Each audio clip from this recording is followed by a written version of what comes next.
Shalom teman-teman, perkenalkan kembali, aku Monica Laurensi Nuraya dengan NIM 2303513 dari Prodi Pendidikan Kimia Angkatan 23A yang pada semester ini mengontrak mata kuliah Seminar Pendidikan Agama Kristen dengan Bapak Sukapandia. Nah, pada kesempatan kali ini aku mau sharing lagi. Kalau kemarin kita udah bahas tentang kepemimpinan hamba, kali ini kita akan bahas tentang kepemimpinan menurut Alkitab atau yang bahasa Inggrisnya itu The Bible on Leadership. Nah, eh, jadi yang pertama ternyata kepemimpinan itu nggak cuman soal bisa nyuruh-nyuruh gitu, tapi lebih dalam lagi soal itu gimana seorang pemimpin itu punya karakter, punya kasih, dan juga punya tujuan. Nah, dalam kepemimpinan itu ada hal-hal penting yang harus di-highlight gitu ya. Yang pertama itu ada integritas. Nah, eh, pemimpin yang punya integritas pasti lebih dihargain, lebih mau didengar sama timnya ataupun staff-staffnya gitu. Nah, integritas yang dimaksud di sini itu yaitu pemimpin yang jujur dan juga bisa dipercaya. Nah, tokoh Alkitab yang bisa kita jadikan contoh itu salah satunya ada Nuh dan juga Ayub gitu. Jadi mereka ini tipe orang yang nggak cuma ngomong doang gitu, tapi hidupnya itu juga benar-benar mencerminkan nilai yang mereka pegang gitu. Nah, lalu yang kedua, pemimpin itu harus punya tujuan.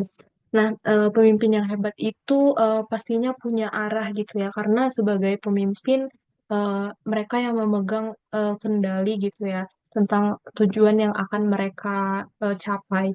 Nah, contoh tokoh yang bisa kita lihat itu adalah Musa. Nah, di mana Musa itu punya misi yang jelas yaitu membebaskan bangsa Israel dari perbudakan di Mesir. Nah, contoh lain yang bisa kita lihat ada juga Daniel yang jelas gitu ya mempertahankan imannya sampai rela dimasukkan ke gua singa gitu. Nah, yang selanjutnya itu ada kasih dan juga kerendahan hati. Nah, sebagai seorang Kristen juga tentunya poin utama yang harus kita miliki itu adalah kasih. Terutama juga sebagai pemimpin, kasih itu nggak boleh hilang gitu ya.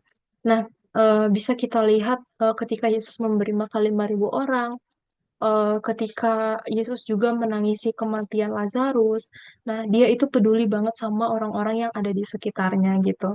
Nah, jangan dilupain juga soal kerendahan hati.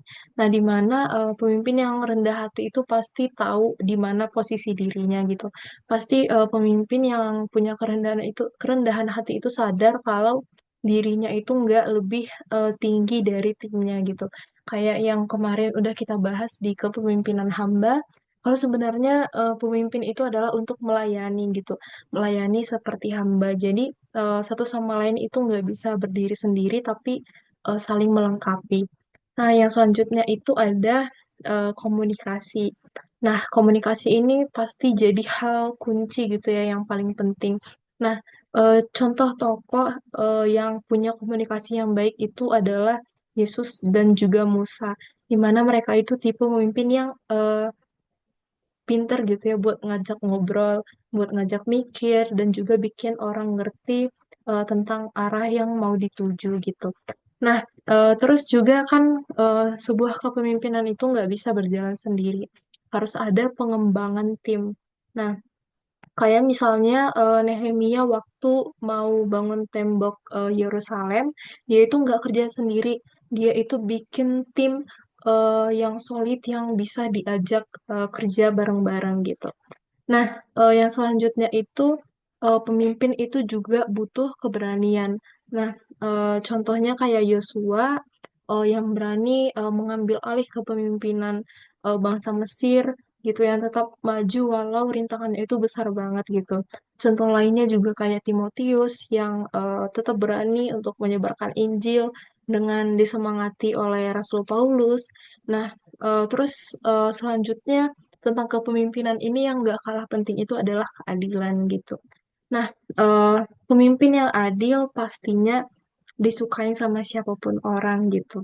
Nah, pemimpin yang adil itu bisa dibilang pemimpin yang gak pilih kasih juga selalu mengikuti yang benar gitu. Contohnya kayak Raja Yosafat yang membuat sistem pengadilan buat rakyatnya. Contohnya lagi kayak Raja Salomo yang selalu membuat keputusan-keputusan adil gitu dan nggak hanya adil tapi juga bijak gitu. Nah, yang terakhir, pemimpin yang hebat itu pasti tahu gimana cara mengembangkan kepemimpinannya. Nah, kayak contoh yang bisa kita lihat itu ada pada diri Yesus, di mana Yesus sendiri itu ngelatih gitu ya, secara nggak langsung dia itu ngelatih murid-muridnya supaya bisa melanjutkan misi yang dipegang sama Yesus gitu. Nah, contoh lain kayak Musa ngajarin Yosua, terus Daud, Daniel, dan banyak tokoh lain gitu yang juga belajar dari pengalaman, tantangan, bahkan juga kegagalan.